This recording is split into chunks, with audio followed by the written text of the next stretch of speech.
Olá, a paz do Senhor.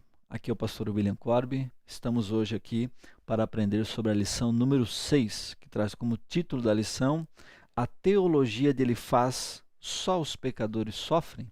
É uma pergunta que nós vamos entender na lição de hoje. Queridos, o texto áureo diz o seguinte: Lembra-te agora qual é o inocente que jamais pereceu? E onde foram os sinceros destruídos? Segundo eu tenho visto, os que lavram iniquidade e semeiam mal, cegam isso mesmo. Está em Jó, capítulo 4, do verso 7 e 8. Verdade prática: embora transcendente, Deus tem prazer em se relacionar com o homem terreno. Querido professor, você que vai lecionar a Escola Bíblica Dominical esse domingo, você vai ensinar para os teus alunos, né? Só que já no texto áureo faz uma pergunta, né? O próprio ele faz, indagando que Jó estava passando o que ele estava passando, justamente porque ele estava colhendo fruto do seu pecado. Mas nós vamos aprender mais adiante, ao decorrer da lição, que não é isso que acontece, né? Nós vamos aprender que, na verdade, o justo sofre sim. E a verdade prática, né, que embora Deus transcendente, Deus também caminha com o homem, né? E também nós vamos aprender isso mais na frente. Você vai ler com os teus alunos a leitura bíblica em classe, né? Jó 15, do 1 ao 4 e Jó 22, do 1 ao 5. Então você vai fazer a leitura bíblica em classe com os teus alunos e aí você vai dar prosseguimento e nós vamos chegar agora aqui no objetivo geral. O objetivo geral dessa lição é destacar o pensamento teológico de Elifaz, que faz uma defesa contundente da religião tradicional, segundo a qual somente os pecadores sofriam. Então, o objetivo geral é ensinar que na tradição da época, né, somente os pecadores sofriam, e nós vamos aprender, como eu já disse, que não é bem assim, né? Objetivos específicos. Primeiro, apontar a defesa de Elifaz acerca da justiça retributiva. 2. Mostrar a associação de Elifaz a respeito do pecado, a quebra da tradição religiosa. 3. Identificar o abismo que Elifaz diz existir entre o Criador e a criatura. Dito isto, vamos para a nossa introdução. A nossa introdução, eu vou pegar aqui apenas uma parte para a gente ganhar tempo. Você lê com calma lá com teus alunos, que diz o seguinte: para Elifaz a justiça retributiva é certa, ou seja, só os pecadores sofrem e os justos não passam por reveses. Para ele, Jó contrariou esse ensinamento, atacou a forma religiosa de pensar e, portanto, feriu a ortodoxia que deveria guardar. Então, queridos, eu quero te explicar nessa manhã, você professor, nós já vamos aqui entrar no primeiro tópico, que na verdade ele acreditava que Jó estava sofrendo justamente porque Jó tinha pecado e agora, como consequência do seu pecado, ele precisa então passar pelo que ele está passando. Mas nós vamos aprender aqui que o justo também sofre, e Jó, por ser um homem justo, reto, como diz o próprio texto, Jó 1:1, ele vai também passar por reveses, mas na teologia de Elifaz não é assim que funciona. Na cabeça, na teologia tradicional, Elifaz, bem como outros, acreditavam que a pessoa que sofria justamente é porque estava em pecado. Primeiro tópico: os pecadores no contexto da justiça retributiva. Primeiro ponto: a lei da semeadura e da colheita. Queridos, aqui Elifaz, né? Ele vai trabalhar a questão então da semeadura e da colheita, né? Aqui está escrito assim: ó, ele está firmemente convencido de que a lei de causa e efeito é um princípio da ortodoxia teológica que não pode ser contraditório. Aqui ele está querendo dizer com isso que a tradição da época era como se fosse uma lei de meritocracia, né? Então, você faz algo e é retribuído pelaquilo que você faz. No caso, então, de Jó, ele estava recebendo justamente pelaquilo que ele plantou, que no caso ali, ele estaria pecando contra Deus, né? Então, ele vai dizer, ele vai afirmar que justamente Jó está só recebendo aquilo que ele plantou. E cabe aqui um parêntese.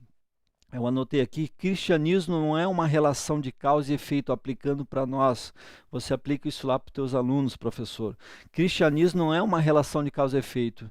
Ou seja, você não serve a Deus para receber nada em troca. Na verdade, nós já recebemos. Recebemos o que, professor? Recebemos a salvação. Então, tudo a partir da salvação é favor imerecido, como a própria salvação, né? A graça. Então, nessa tradição teológica da época aqui, era como se fosse uma salvação meritória, era como se fosse tudo era na via da meritocracia. Então você tinha uma causa, tinha um efeito, né? E nós vamos ver que em partes isso está certo, em partes, mas no caso de Jó não se aplicava isso, porque Jó, como eu já falei, e o texto é claro, Jó não pecou. Amém? Então vamos para frente. O segundo ponto, o homem colhe o que plantou. Aqui ele vai trabalhar justamente com mais ênfase isso, né? Ele vai afirmar no capítulo 4 e 5, né? Onde Jó está simplesmente colhendo o que plantou. Inclusive diz aqui, ó, ele vai citar o autor aqui, o escritor, né, José Gonçalves, e vai explicar aqui, ó, ele cita aqui Salmo 1 e 6, Deus é bom e justo, por isso recompensa os bons e pune os maus. Está aqui um texto que corrobora com essa questão de receber o que plantou. Outro texto aqui que o autor traz, que está aqui em 1 Pedro 3,12, né? Porque os olhos do Senhor estão sobre os justos, mas o rosto do Senhor é contra os que fazem males, né? E segundo ele faz, se Jó estava sofrendo, era porque havia pecado. Veja, queridos, na cabeça de Elifaz, segundo a tradição, Jó estava justamente em pecado, Jó tinha pecado e por isso estava passando tudo que passou, perdeu seus filhos, perdeu seus gados, perdeu suas finanças, perdeu tudo aquilo que você já sabe. Mas aqui é claro, quantos são os que fazem acusações precipitadas quando alguém passa por momentos delicados na vida? Não era o caso de Jó. Jó não estava em pecado. Jó estava justamente sendo alvo da soberania de Deus. Deus quis que fosse assim. Deus permitiu que isso acontecesse na vida de Jó para um propósito, né? Depois, lá no final do livro de Jó, a gente vai começar a entender onde o próprio Jó declara que agora conhece Deus pela experiência que ele teve com o próprio Deus, não por só ouvir falar de Deus, né? Então, quantos que hoje fazem a mesma coisa, né? Eles acreditam que a pessoa que está em sofrimento, a pessoa que está em agonia, a pessoa que está padecendo fisicamente na saúde ou padecendo nas questões das finanças, e logo já vem com essa teologia dele dizendo que a pessoa está passando por isso porque ela está em pecado, porque ela está passando ela está transgredindo alguma lei de Deus, ela está ferindo algum princípio e com isso Deus está punindo ela, né? Então, lógico que a gente entende que está lá, inclusive, também em Gálatas, né?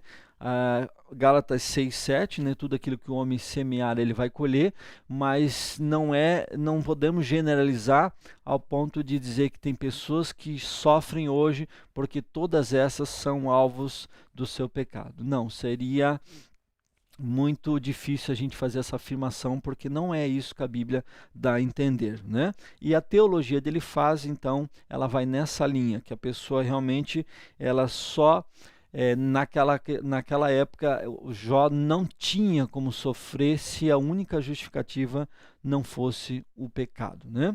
O 3 aqui, a queixa de Jó.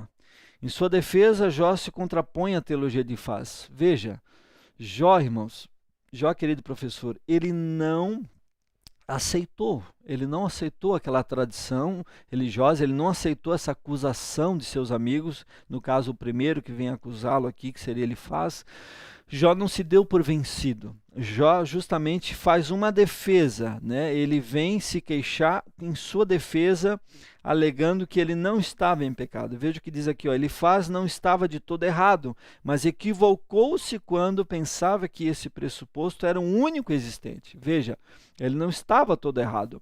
A Bíblia, como já lemos alguns textos aqui, ela corrobora para esse pensamento, que aquilo que o homem semear, ele vai colher. Mas, na questão do sofrimento, a gente vai ler em várias passagens da Bíblia, a gente entende que o justo sofre sim, ainda mais nos dias atuais, quando você se torna um seguidor de Cristo. Aí é mais que você está propício ao sofrimento. Depois, mais para frente, nós vamos citar alguns textos onde a gente corrobora com isso. Por exemplo, né, eu já posso aqui adiantar, Mateus 5,6, bem-aventurado que tem fome e sede de justiça. Por exemplo, o que sugere o texto? Que nós somos injustiçados, né? O ímpio sofre injustiça, o cristão sofre injustiça, e às vezes essa injustiça não é porque a pessoa está em pecado. Essa injustiça é porque o mundo é injusto, é porque quando o pecado entrou no mundo, o pecado corrompeu todo o mundo, todo o sistema, vamos assim dizer. Então, aqui está um exemplo de que nós somos injustiçados. Mateus 5,10 também diz, bem-aventurados aqueles que forem perseguidos, bem-aventurados perseguidos. Veja, tem gente sofrendo perseguição por ser um seguidor de Cristo, não porque está em pecado. Estão sofrendo não porque estão em pecados, mas justamente porque estão fazendo o que é certo, o que é correto. Então, não podemos generalizar ao ponto de dizer, esse aí está sofrendo esse mal no corpo físico porque está em pecado, porque pecou contra Deus. Esse aí não prospera na vida financeira porque justamente ele, por algum motivo, está desagradando a Deus. Não, tem muita gente crente, viu, professor? Comente isso com o teu aluno.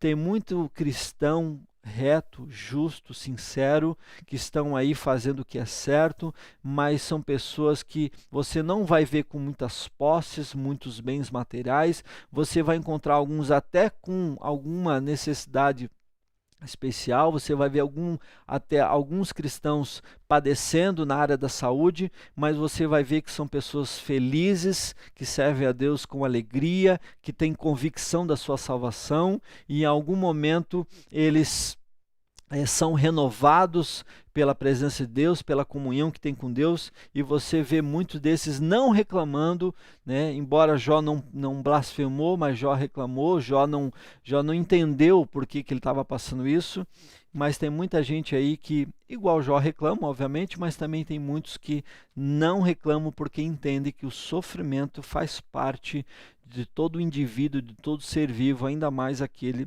que serve a Deus. Então Jó não aceita, Jó contrapõe isso, né? Aqui diz, né, o patriarca não aceita a tese de Elifaz e por isso sente-se alienado de Deus, de si mesmo e de seus amigos. Isso leva Jó a se queixar de Deus. Veja, Jó se queixou, mas Jó não blasfemou, né?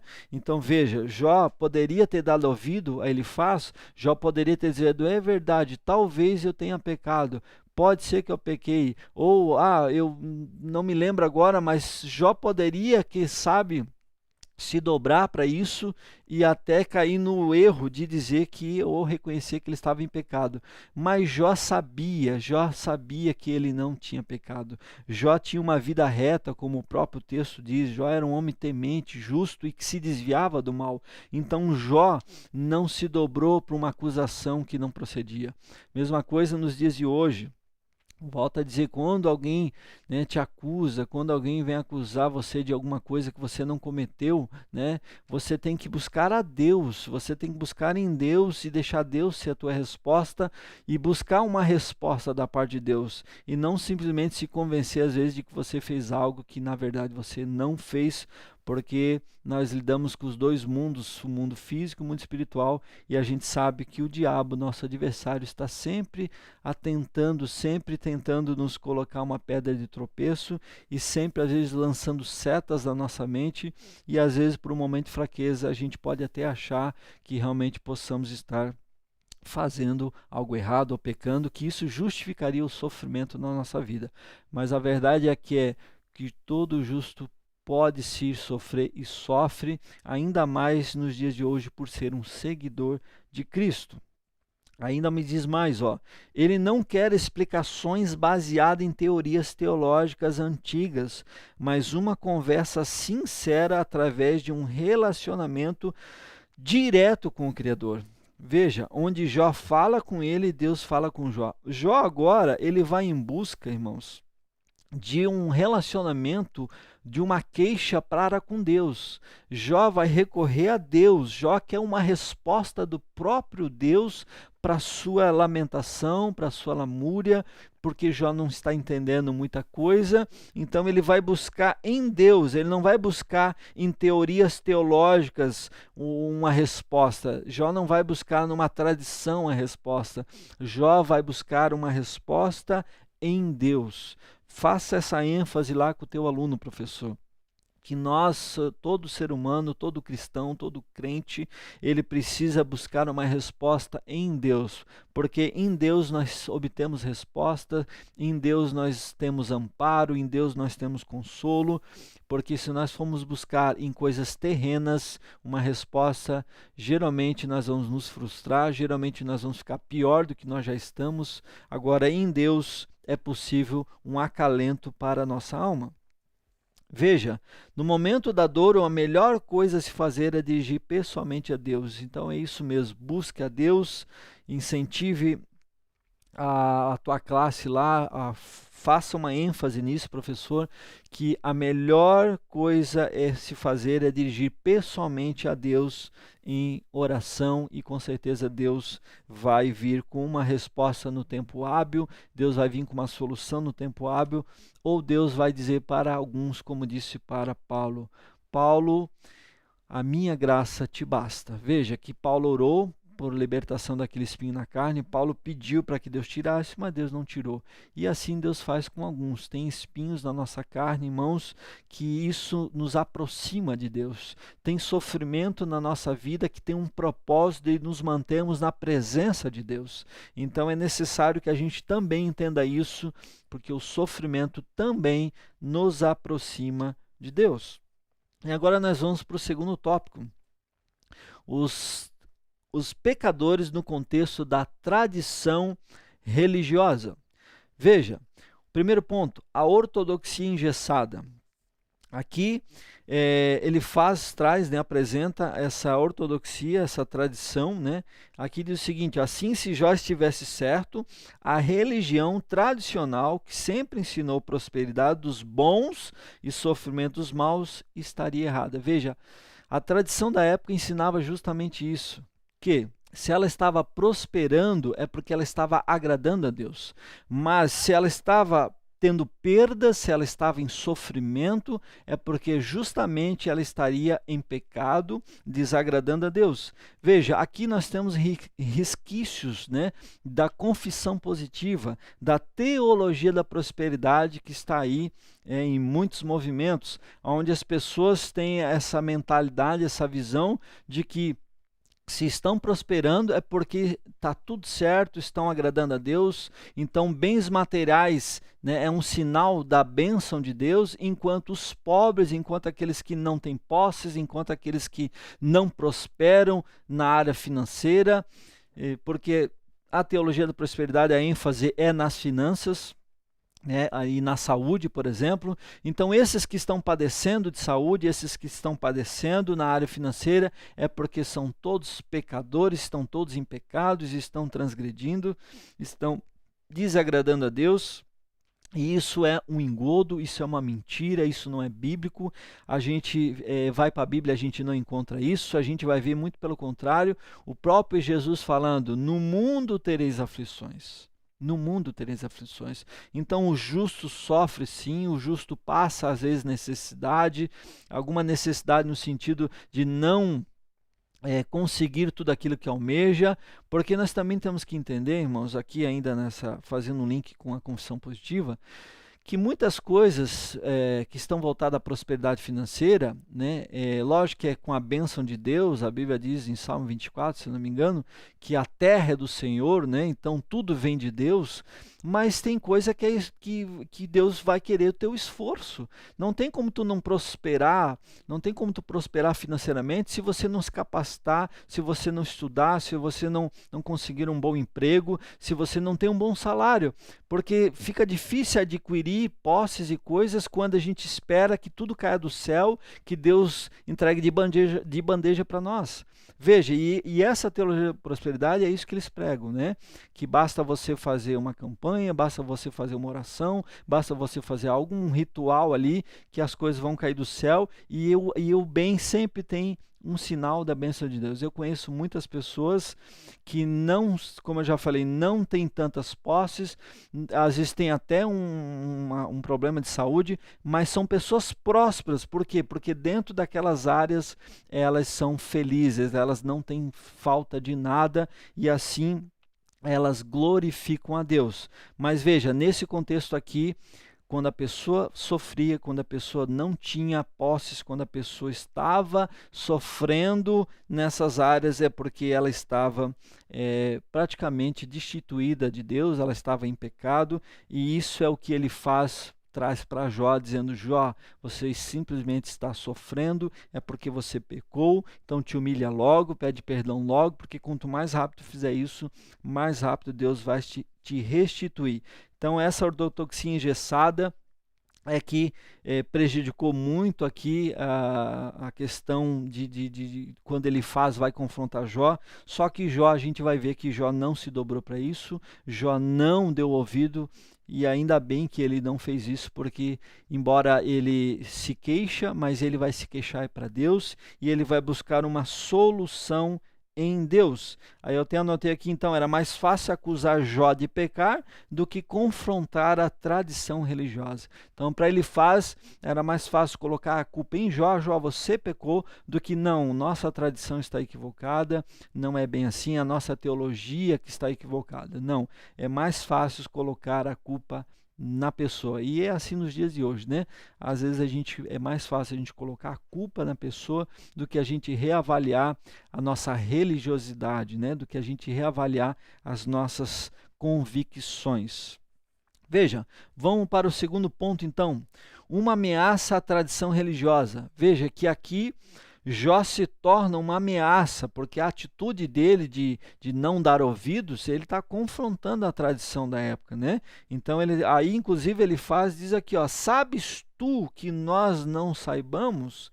Ele está dizendo aqui: entendes que não age em nós? Olha a arrogância que ele faz, está dizendo: olha, o que tu sabe, Jó, mesmo você sendo um homem sábio, mesmo você tendo algum conhecimento aí, mas tu sabes mais do que nós? Sabes tu mais do que nós? Né? Veja como a colocação foi arrogante aqui da parte dele faz, né? E ele continua dizendo, ó, segundo ele faz: ainda que fosse homem sábio, Jó não era mais sábio nem mais antigo do que o dogma que ele estava negando. Veja, é uma petulância, uma arrogância da parte desse amigo de Jó, em confrontar Jó ao ponto de dizer: Jó, tu não sabe mais do que nós, Jó. O dogma é mais antigo do que você, Jó. E veja que, mesmo assim, Jó não se dobrou, mesmo assim, Jó vai buscar conforto e recurso em Deus, e Jó não deixou que essa pressão desse amigo, mesmo aqui fazendo aqui acusações, mesmo aqui confrontando: Jó, tu por acaso tu é mais velho do que nós? Jó, por acaso tu é mais velho que a tradição? E Jó não se deixou ser vencido por isso, né? Jó, ele vai buscar em Deus a sua resposta. E nesse sentido ele se tornou então uma ameaça, né, para a tradição religiosa, né? E nós temos que ter esse cuidado, né, irmãos? Nós temos dogmas, né? A sã doutrina é uma coisa, mas tem dogmas que o próprio Jesus combateu com os fariseus, por exemplo, né? Você vai para a Bíblia e você vai ver o próprio Jesus combatendo os fariseus, que colocavam uma carga sobre o ombro das pessoas que eles mesmos não carregavam, né? E a gente percebe, às vezes, as pessoas fazendo isso, né? Colocando uma carga, colocando uma tradição, às vezes, ou colocando algo que às vezes não é nem bíblico, né? Então, temos que ter esse cuidado para avaliar, temos que ter esse cuidado para ver se de fato estamos abalizados na palavra de Deus e não estamos colocando um fardo, às vezes, que não é necessário, né, que não condiz com a Bíblia. Veja, enfatize isso lá com o teu aluno professor neste domingo. Veja, o terceiro ponto. Um defensor celeste. Agora Jó vai em busca de um defensor.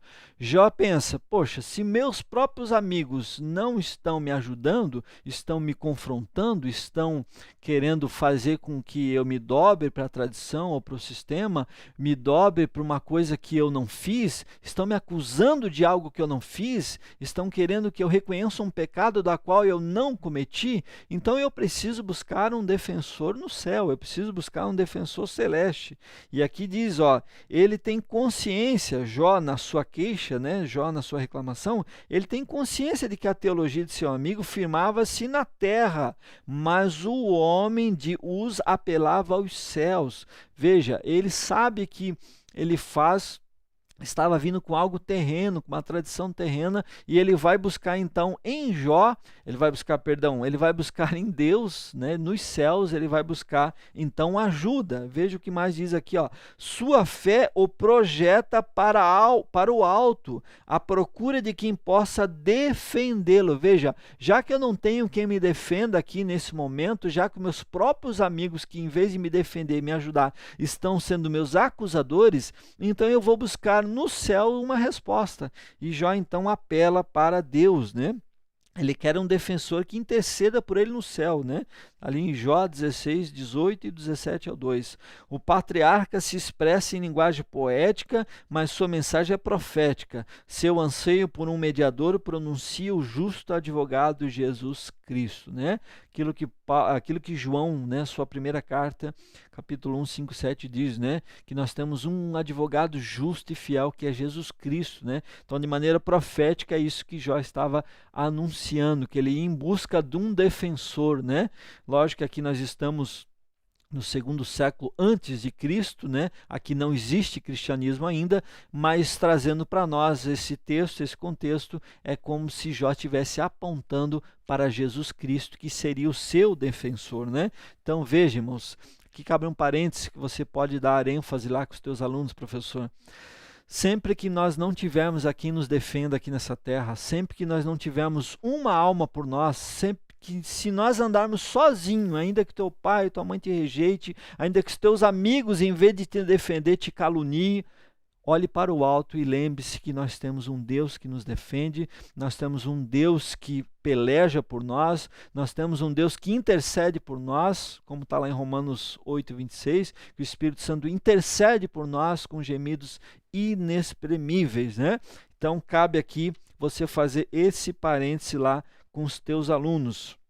Então Jó vai em busca de um defensor nos céus, visto que na terra ele não encontrou, e quem era para lhe ajudar, que eram seus próprios amigos, não ajudaram, não defenderam, muito pelo contrário, o acusaram de ser um pecador. Queridos, vamos para o terceiro tópico, os pecadores diante de um Deus infinito. Agora nós vamos aprender sobre os pecadores diante de Deus infinito. Primeiro ponto, Deus não se importa com quimeras humanas. Veja, em seu terceiro discurso, ele apela para a transcendência divina ao atacar Jó. Veja que agora, irmãos, ele vai apelar para a transcendência divina, ou seja, é interessante destacar aqui, professor, destaque com o seu aluno, que ele era um homem religioso. Tudo indica que ele estava atrelado, ele estava amarrado a uma tradição religiosa, mas era um homem que não tinha experiências com Deus. Ele era um mero religioso, ele não andava, ele não tinha experiências, ele não tinha um relacionamento com Deus. Agora veja, um homem que não tem experiência com Deus, que não tem um relacionamento com Deus, quer usar a transcendência de Deus para combater o seu amigo Jó. E quantas vezes a gente não vê nos dias de hoje pessoas que não andam com Deus, não têm relacionamento com Deus, são meros religiosos, mas querem nos combater, querem achar falhas na nossa vida, querem nos dizer que estamos em pecado, porque estamos passando determinada situação de nossa vida, porque alguns acompanham as nossas vidas, né? E aí tiram conclusões precipitadas. Veja, ele vai apelar para o transcendente de Deus para combater Jó. Ou seja, é como se ele ele não tem moral para combater Jó com uma falsa teologia, com uma falsa tradição da época, né? Uma pessoa que não tinha experiência, não tinha relacionamento, né? Então veja como é difícil para Jó lidar com isso, né? Veja, a grosso modo, a transcendência diz respeito ao conjunto de atributos do Criador que ressalta a sua superioridade em relação à criatura. Ou seja, significa que Deus está acima da criação e não é limitado por ela. Para Elifaz, sofrimento de Jó era um atestado de que ele havia pecado e que por isso Deus o havia abandonado. Veja, para Elifaz, a acusação aqui é grave, irmãos. Deus abandonou Jó. Para Elifaz, Deus abriu mão de Jó, Deus deixou Jó abandonado com suas chagas, com as suas perdas e se retirou de cena. Deus abandonou Jó. Aqui cabe um parênteses, professor, para você falar com teus alunos. Deus nunca abandona ninguém. Deus não abandona. Quem abandona Deus somos nós, seres humanos. Nós é que viramos as costas para Deus. Nós é que às vezes apostatamos da fé. Nós é que não queremos nos voltar para Deus. É nós que na verdade abandonamos a Deus. Deus não abandona. Tanto isso é uma verdade que se não fosse assim, Jesus Cristo não tinha morrido na cruz do Calvário. Deus poderia, com o erro de Adão e Eva, ter desistido ali, mas Deus já sabia de antemão e Deus cria um plano então de salvação justamente para vir ao resgate da humanidade. Então Deus, você vai ler na Bíblia, Deus sempre se voltando para o resgate da humanidade, sempre se voltando para o pecador. Então dê ênfase nisso, Deus não abandona, quem abandona somos nós. Ainda que diz mais, a teologia dele destaca um Deus transcendente, porém distante, que não se importa muito com o que acontece aqui na Terra, indiferente às coisas que ele criou. Veja, olha como é difícil essa afirmação, essa teologia dele faz. Veja como é difícil essa teologia dele. Ele está, aqui eu anotei, irmãos, ele está dizendo o seguinte: ele está como se proclamando aqui o deísmo. O que é o deísmo? O deísmo é aquela teoria que Deus fez o mundo, né? Deu um start, Deus deu play no mundo, mas ele se retirou, ele apenas criou tudo, criou o mundo e os seres humanos e as criaturas, criou tudo e se retirou de cena e foi embora.